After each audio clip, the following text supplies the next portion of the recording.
한때 강덕수 신화로 비춰지던 STX 조선이요. 채권단이 4조 5천억을 털어부었는데 지금 망해버렸습니다. 그래서 이제 법정관리, 기업으로서는 사망선고나 다름없는 법정관리에 지금 들어가게 되었습니다. 자, 2013년에 4월에 6천억원, 두 달 뒤에 2,500원 운영자금을 줬습니다.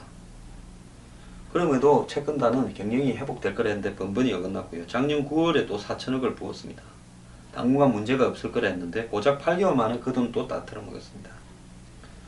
자, 지금 이런 식으로 찔끔찔끔 끝판불만 끄는 식으로 돈을 털어붓고 STX의 채무는 약 5조 9천억에 달한다고 합니다. 채권단은 목표나 청사진 없이 땜질하듯이 돈만 메웠고 직원들은 경영 정상화에 쓴 돈 우리는 구경도 못했다고 하고 강성노조는 왜 복지 줄이냐고 해서 고발하더니만 법정관리 가게 되니까 모든 걸 협조하겠다고 합니다. 채권단의 4조 원은 결국 밑빠진 독에 물 붓기가 되어버렸는데요. 대부분 저가 수주로 인한 손실. 여기에 왜 채권단이 돈을 붓는가? 채권단이 돈을 안 부었으면요. 저가 수주로 인한 손실을 감당이 못하니까 일찍 지금 법정관리가 되던 부도가 나서 끝났을 거 아닙니까?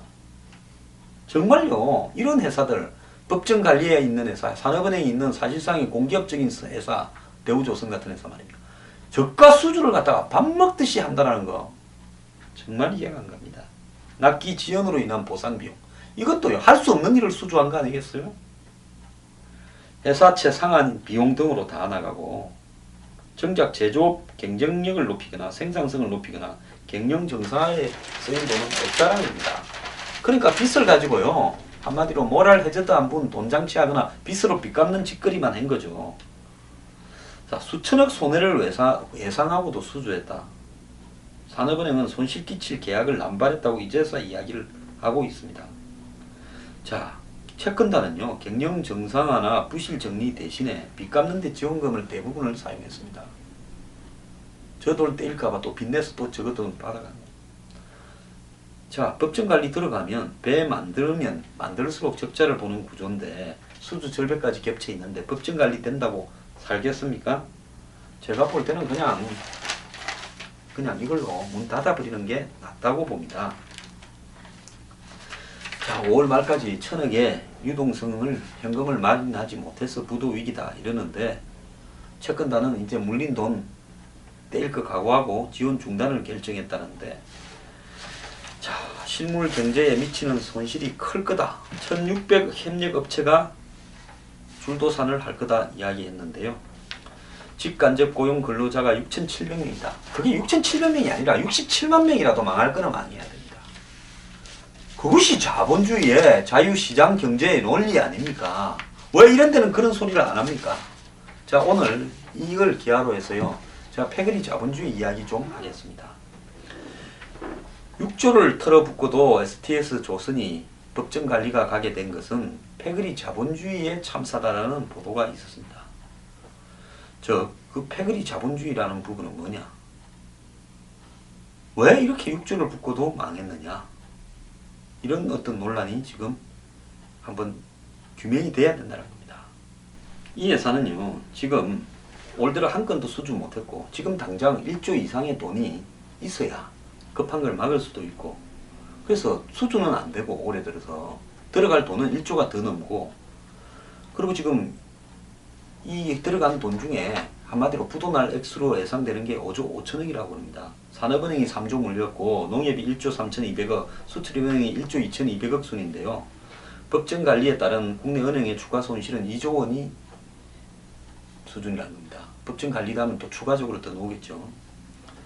자, 그 STX가 왜 이렇게 망했는가 하는 것은 조선업 불황과 저가 수주다라는데, 조선업 불황은 항상 있었던 것과 이야기고 저가 수주는 판단의 실수인데 과연 이것뿐이겠는가?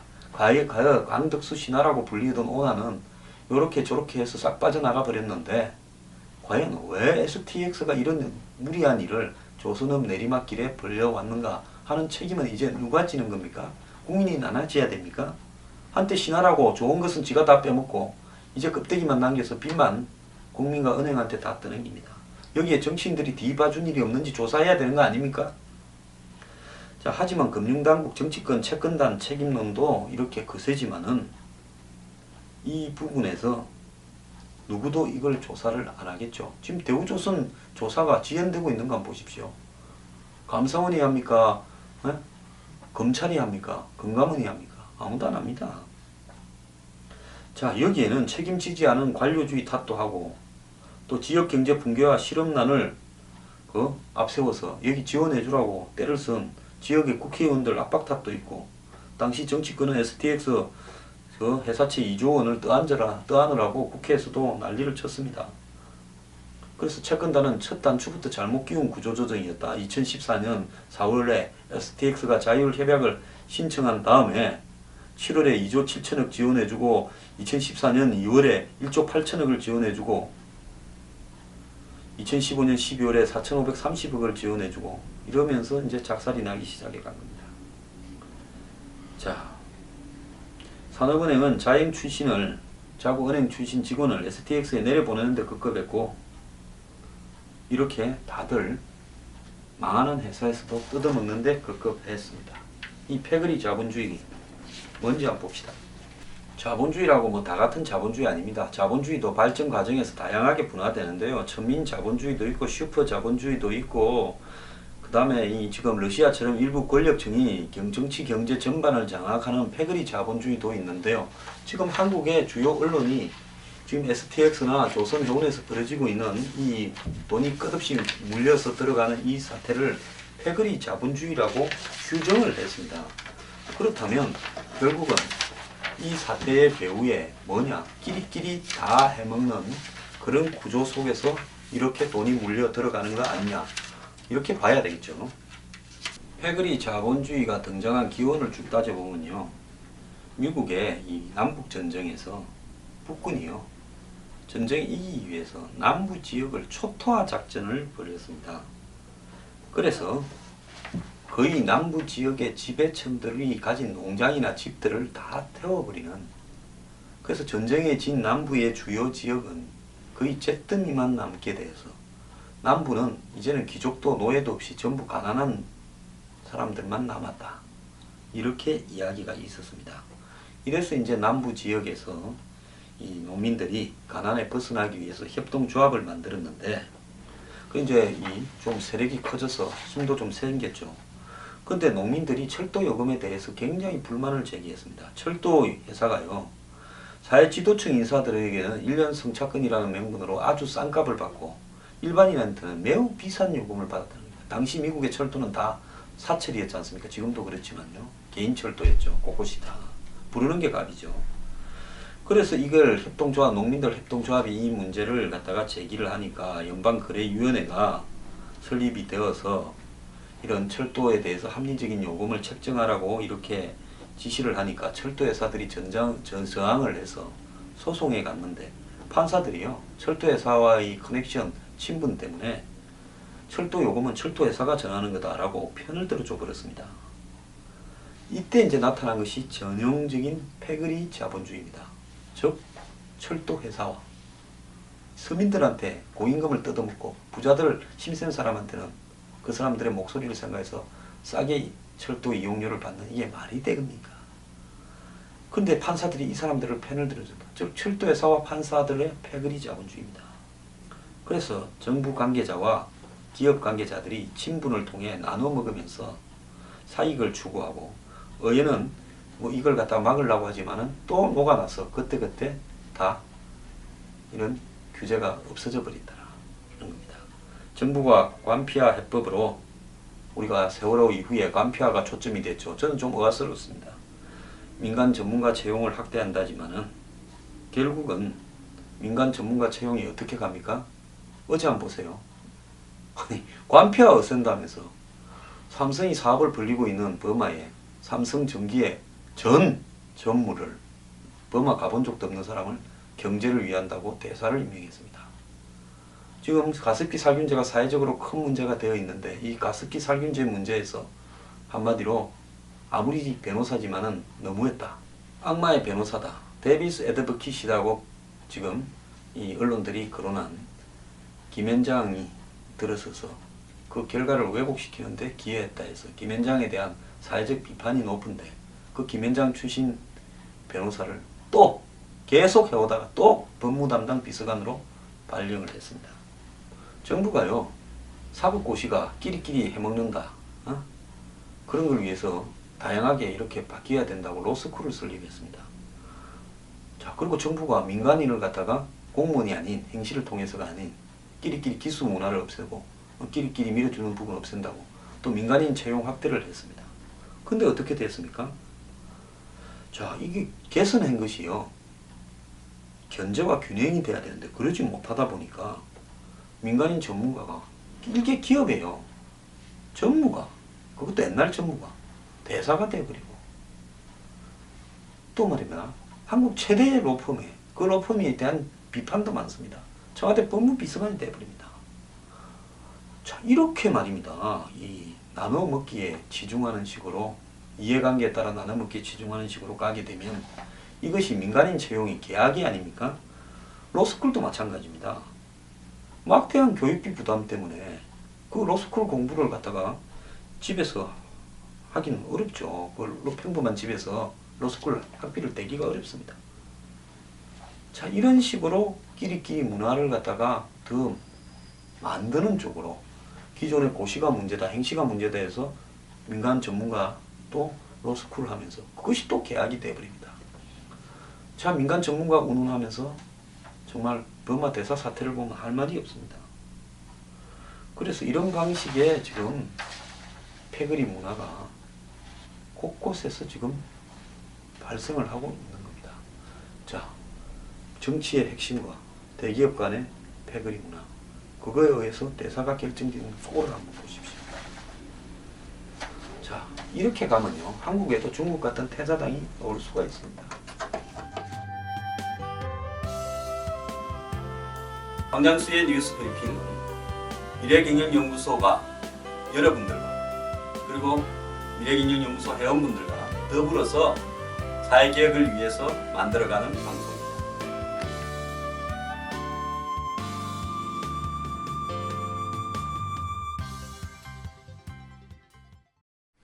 이 2002년에요, 미국에서 이 엔론 사태라가 거대한 회사가, 에너지 회사가 회계 부정을 저질러가 회사가 송두리째 날아가 버렸습니다. 엄청난 충격이었습니다.